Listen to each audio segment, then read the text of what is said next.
Olá a todos, bom, gente, vem aqui fazendo mais um vídeo agora sobre a série de dificuldades textuais. Vamos ler Mateus capítulo 8, versículo de número 12. O inferno é um lugar de trevas ou existe luz?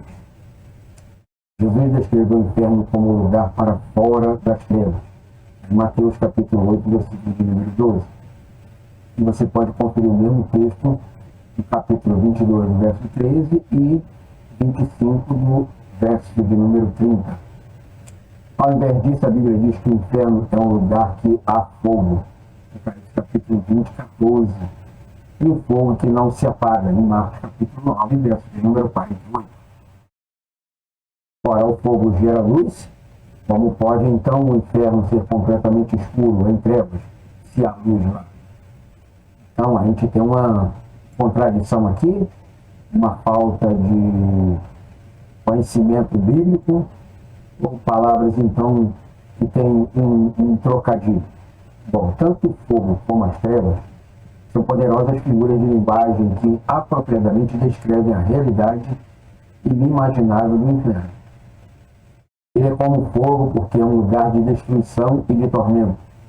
Ainda assim, é um lugar separado em trevas, porque lá as pessoas estão perdidas para sempre.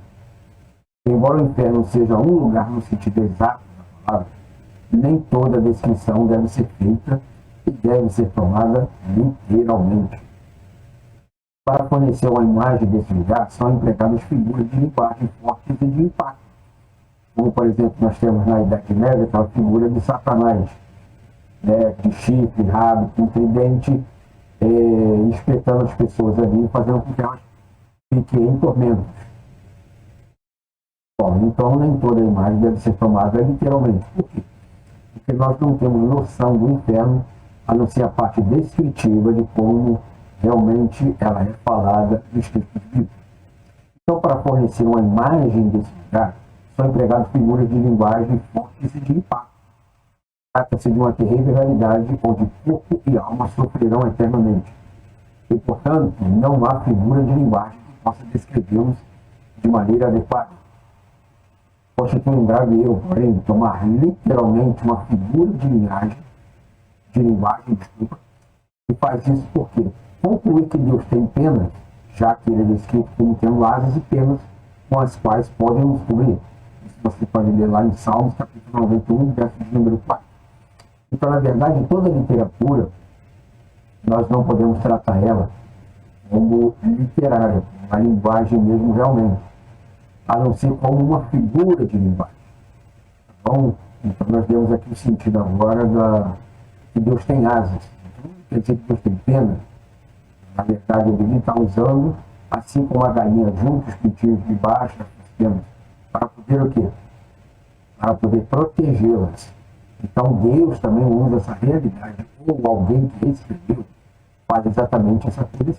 Bom, e outras figuras de linguagem empregadas para descrever o destino eterno dos perdidos, que, se tomados literalmente, se contradizem entre si.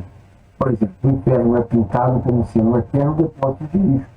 E você pode ler em Marcos capítulo 9, do verso 43 até o verso de número 48. E tem um fundo onde o verme atua. Então ali ele está dizendo que onde o lixo, depósito de lixo, tem fogo que nunca se apaga e o verme nunca morre. Mas é também descrito como sendo um profundo abismo. Em Apocalipse capítulo 20, verso 3, também você pode ler isso lá. Bom, então cada uma dessas é uma vivida descrição desse lugar de castigo eterno.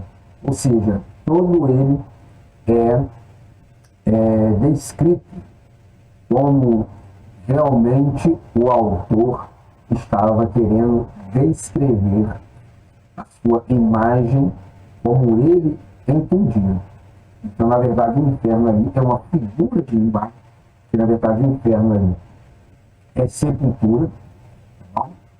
E não tem nada a ver com a questão de tormento. Isso só aparece na Idade Média, né? Então, com os escritos da Igreja Católica, os pais da Igreja entendiam o tormento eterno dessa forma. Bom, era isso que eu queria passar para vocês, um pequeno vídeo, uma pequena explicação. Então, é isso aí.